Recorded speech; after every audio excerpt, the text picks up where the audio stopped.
remaining in the fourth. Paxson open again. He has been unconscious. 18 for Paxson. He's hit 8 of 11 from the field. 7-point lead for Chicago. Perkins. It's been all Sam Perkins offensively. Cartwright called for his fifth.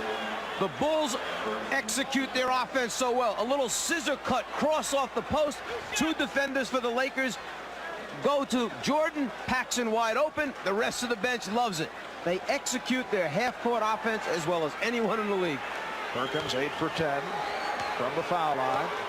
Lakers have hit 21 of 27 from the free throw line. Bulls lead 103-97. Since the 2-3-2 format was instituted, the team with the 4 home games has won 9 out of 10 times. The exception, the Lakers over Boston in '85, but the Bulls, after losing the home court advantage, losing to the Lakers in game 1, come back, tie the series, and they are trying to make it 3 out of 3 here in Los Angeles.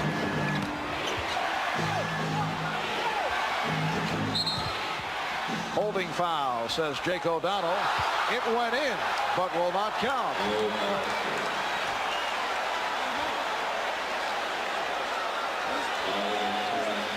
The 4th team foul committed by the Lakers, so it is a non-shooting affair.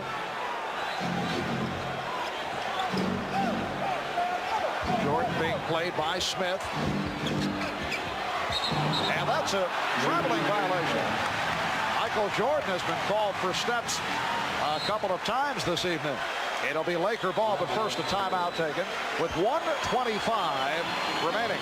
The Bulls of Michael Jordan, Scottie Pippen, and John Paxson have taken over here in the fourth quarter. Paxson scoring 8 of Chicago's last 10 points. Scottie Pippen with another superb performance, putting to rest the stigma of the well-publicized migraine headache of a year ago. Here's Perkins. Yes! And it counts!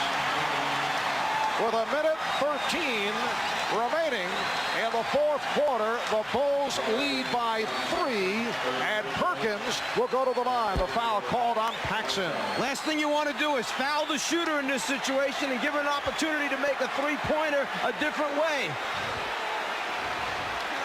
Perkins 10 for 12 from the line. He has 21 points. He has been the focal point of the Laker offense down the stretch. It is a 2-point lead for Chicago. The Bulls looking for their first ever NBA championship. The Lakers desperately trying to bring it back to Chicago for a game 6. Paxson, yes! John Paxson again. And the Bulls lead 105-101. Lakers, incidentally, have 1 and a 20 in the timeout category. 1 full and a 20. Lakers have 3 full and a 20. Perkins drawing the double team. Magic also gets double coverage. Perkins for 3. And Pippen rebounds. Timeout called. Jake O'Donnell indicating that Chicago successfully called for the timeout. Yeah, at this point now, the Lakers have to extend their defense, go after the basketball with some type of trap rotation, try to force the turnover, and then obviously you can't let them run the clock down, so you need to take a foul, and you don't want them to run most of those 22 seconds off. If you're going to foul, do it sooner than later so you get the ball back. The rep against the Chicago Bulls coming into the playoffs. The large question mark involved, could the supporting cast step up? Could they properly complement the combination of Michael Jordan and Scottie Pippen? Well, the answer, a resounding yes. They have received big numbers from the likes of John Paxson and Horace Grant. Bill Cartwright has done it. The bench has come through. if you're going to foul somebody, you would like the ball to go into Cartwright's hands, who only shot 69% for the regular season. Grant only 71, and Pippen 70. The next Laker foul puts them over the limit, which means the Bulls go to the line. Lakers have been over the limit throughout this fourth quarter. John Paxson for the series is 32 for 49 for 65% shooting in the NBA championship series. Green trying to foul Paxson, got the wraps on him, did not get the call, and now the whistle. They got the ball into the hands of one of their best free throw shooters, 83, 84% shooter from the foul line. Paxson controlled it. The Lakers tried to take the foul immediately. He just dribbled away from it, used up some more time off the clock before eventually getting it over to Pippen where the foul took place. And Pippen is a 70% free throw shooter. Not a bad choice from the Laker point of view. Tony Smith called for the foul. Scottie Pippen is 9 for 10 from the line, and Smith has fouled out. Terrific performance by the rookie from Marquette. 5 out of 6 for 12 points. The Chicago Bulls went 61-21 during the regular season. Best record in the history of the franchise. Only the 9th team in NBA history to win 60 games in a season. They have swept through the playoffs, beat the Knicks 3 in a row, won the first game by 41 points, knocked off the Sixers in 5, defeated Detroit in a 4-game sweep. This their first ever trip to the finals in their 25-year history. And they are now 24 and 7/10 seconds away from a championship. They lead by 6. Divac from three-point land. Michael Jordan gets to it. As we come up on 10 seconds remaining, he's fouled by Green. And the Bulls beginning to celebrate. 11 and 4/10 seconds remaining. The Bulls lead by 7. Final seconds, Magic's three-point attempt blocked. Pippen comes away with it. And the Chicago Bulls have won their first ever NBA championship.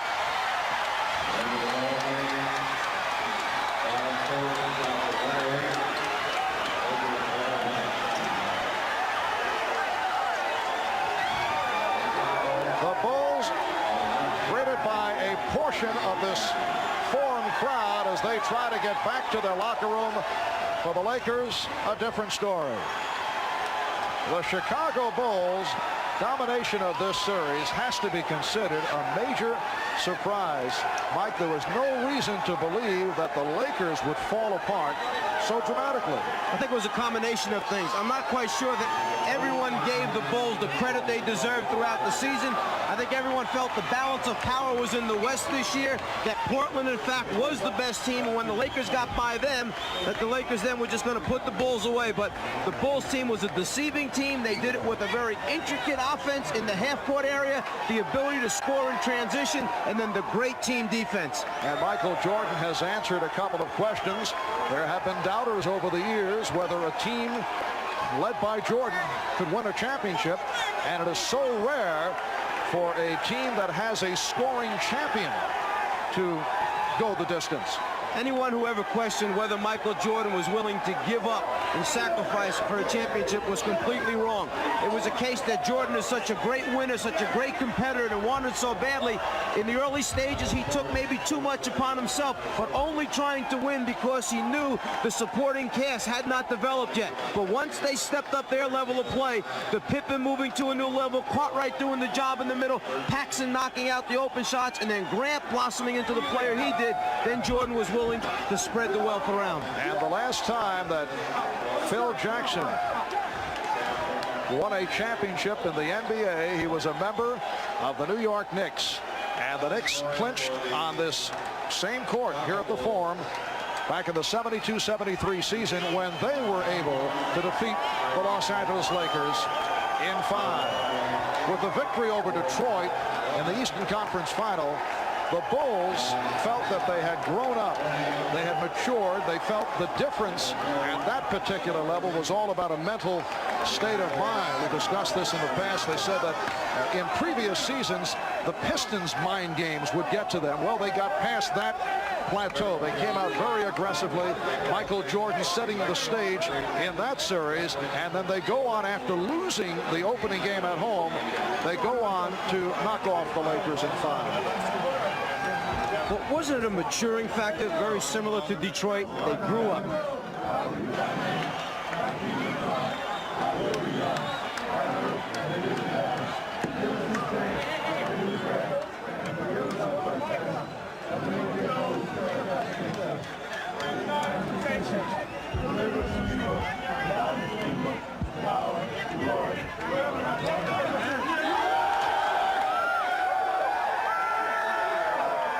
Very similar to what happened to Detroit as they learned along the way. They lost to Boston in the Garden on the errant pass by Isaiah. Came back the following year, put Boston away, went on to the finals. They lose to the Lakers, but learn a lesson. They come back and win 2 world championships back-to-back. The Bulls have learned their lessons well. They've grown up. They win a championship.